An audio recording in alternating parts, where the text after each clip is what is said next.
আজকে সাংবাদিক বৈঠক আপনারা কেন ডেকেছেন?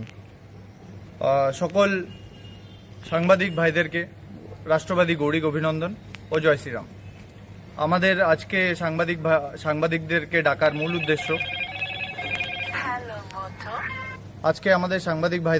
মূল উদ্দেশ্য আমাদের বিশ্ব হিন্দু পরিষদ ও বজরং দলের নীতি আদর্শ যেটা আছে, সেবা, সুরক্ষা ও সংস্কার, সেটা স্থাপিত করার জন্য আমরা যথাযথ চেষ্টা করে চলেছি।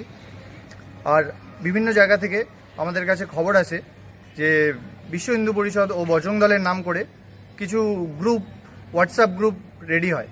সেই গ্রুপের মাধ্যমে তারা ওখানে প্ল্যাটিং করে নিয়ে তারা অসামাজিক কিছু কার্যক্রম করছে, যেমন আর্থিক লেনদেন, অসামাজিক কাউকে হুমকি দেওয়া।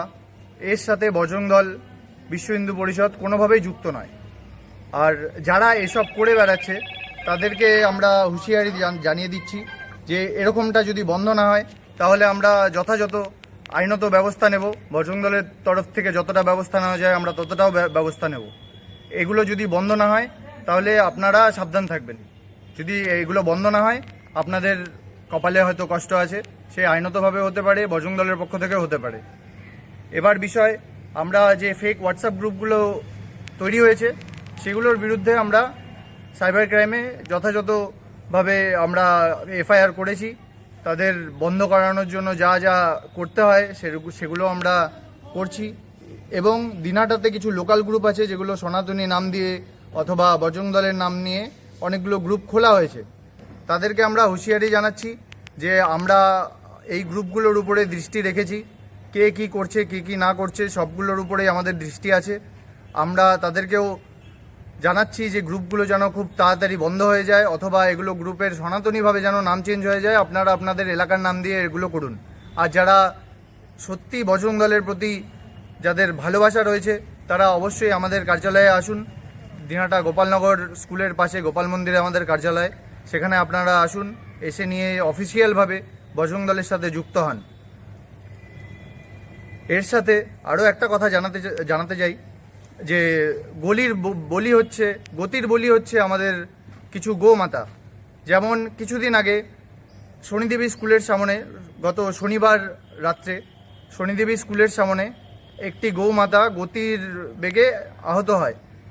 একজন গাড়ি চালক গোমাতাটাকে লাগিয়ে দিয়ে তার বিভিন্ন বাজেভাবে খুব ক্ষতিগ্রস্ত হয় গোমাতাটা। তো সেই গোমাতাটাকে রাত্রিবেলা চিকিৎসা করার মতন দিনহাটাতে কোনো ব্যবস্থা নেই। পশু হাসপাতালের অবস্থা খুব বাজে।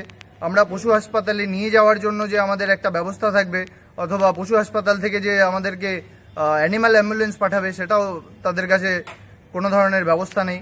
তো এটার জন্য আমরা আবেদন করছি সবাইকে যে রাস্তাঘাটে একটু ভালো মতন দেখে শুনে গৌমাতাদেরকে অথবা যে কোনো ধরনের পশুকে ভালো মতন দেখে শুনে গাড়ি ঘোড়া চালাবেন। আমরা রাস্তা দিয়ে যাওয়ার সময় অনেক সময় দেখি অনেক কুকুর, বেড়াল রাস্তায় মরে পড়ে থাকে। এটা আমরা একদমই সহ্য করব না। ইররিসপন্সিবলভাবে রাস্তাঘাটে এরকমভাবে গাড়ি চালাচ্ছেন, তাদেরকে আমাদের আবেদন যে আপনারা একটু দেখে শুনে গাড়ি চালাবেন।